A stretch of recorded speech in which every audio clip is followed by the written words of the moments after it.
My true seekers, I'm going to show you how to spot a lie.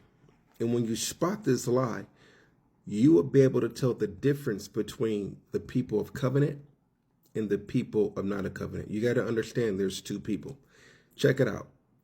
Yahusha said a parable in the book of Matthew chapter 13, verses 24 through 25. This is what he said. Another parable put he forth unto them, saying, the kingdom of heaven is likened unto a man which sowed good seed in his field. But while men slept, his enemy came and sowed tares among the wheat and went away.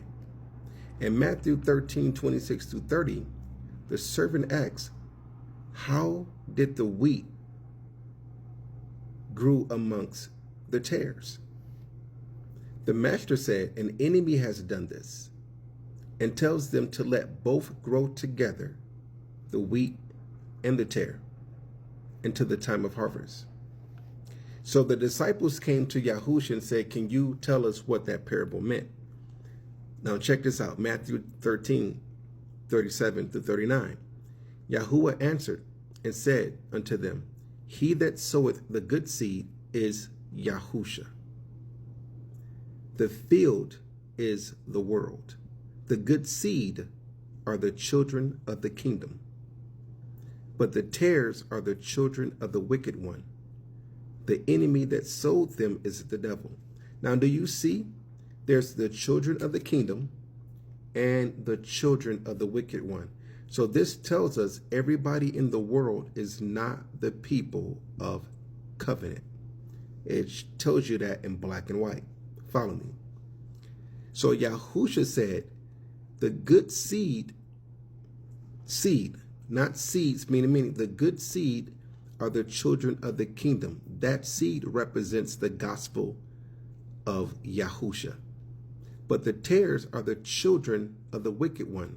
The enemy that sowed them is the devil. So the devil, children, sows some tares among the wheat. So I want to show you something that's going to blow your mind. I don't know if you can see this really good. This is wheat. That's a tare. The two almost look identical, don't it? Yeah. So these two are growing together until the time of harvest. So how can we tell what tare the enemy sowed amongst the wheat? So in the 10 commandments, there's a commandment said, make no engraven images of the things in heaven or in earth or in the sea. So the children of the covenant, the children of Yahusha, know not to make any engraven images, right? So how do we remember what our Messiah did for us? He said, do this in remembrance of me. He did not say, make a cross. He did not say, make an image of me and worship me. He did not say, go get a stake or a tree and pray to it in remembrance of me. He said to take communion. He said, take the bread, which represents my body, and take the wine that represents my blood. He said, do this in remembrance of me. So the children of the covenant do what to remember what the Messiah did? We take communion. That's what we do.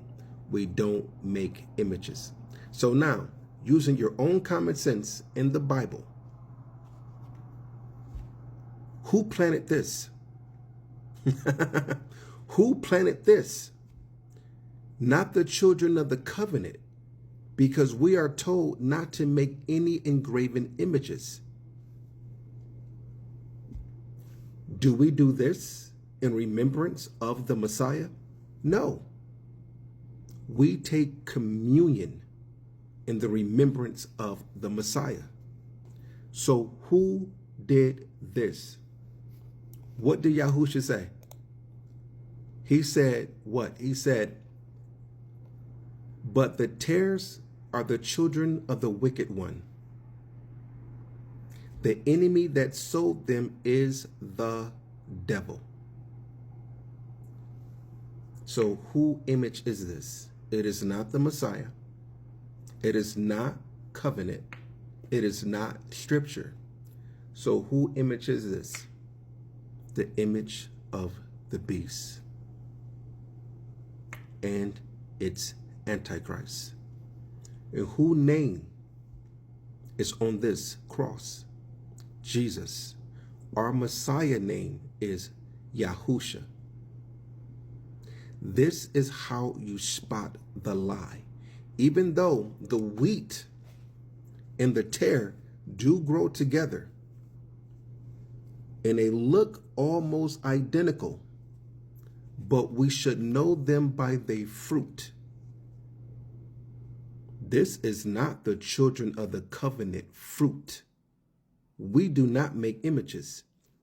So we know the enemy planted this amongst the wheat. With all you're getting, get understanding. You have to know this is the time of harvest. Yahusha said, let them both grow together until the time of harvest. So which one you think he would take when the time of harvest come? These people? No. Or the people of the covenant that is obedient and remember him through communion. Ladies and gentlemen, I know it's hard to believe that this whole time we have been deceived, but the time of the great awakening spiritually is upon us. I'm not the only one that is saying these truths. There's a lot of us saying these truths, and we all can't be wrong when it comes to this image and it comes to the person on this image. This is the image of the beast and the Antichrist. The name of the devil is Jesus. That's why you would not find the name of the enemy in the Bible. Satan is not a name. Lucifer came from the Latins, right? Habakkuk in the book of Isaiah, he's talking about the king of Babylon. Jesus is the name of the Antichrist and the name of the devil. And this was done by his children, according to the Bible. That's why it says, Mystery Babylon, come out of her and do not partake in her sin. Until next time, family, keep seeking truth.